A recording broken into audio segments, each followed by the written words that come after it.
Yeah. Now coming to primary deficit. Primary deficit is the difference between fiscal deficit and interest payment. Primary deficit is fiscal deficit minus interest payment. Now please understand this properly, children.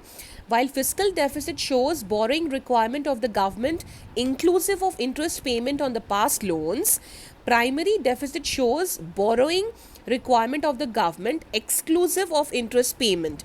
In other words, primary deficit indicates government borrowings on account of current year expenditure and current year receipts of the government. So fiscal deficit is related to the borrowing of the government and the interest payment related to the past loans, whereas primary deficit is related only to the current year expenditure and current year receipts. Okay, so fiscal deficit related to the past loans and primary deficit is related to the current year expenditure and current year receipts of the government. Please remember this point properly.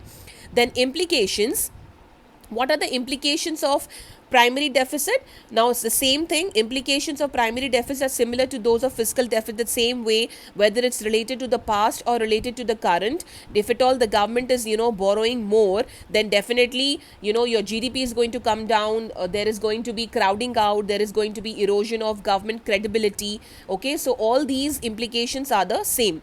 So the only difference is that primary deficit does not carry the load of interest payments on account of past loans. Okay, so primary deficit just indicates borrowing when current year expenditure is more than your current year revenue. Okay, only that is regarded as primary deficit. Fine.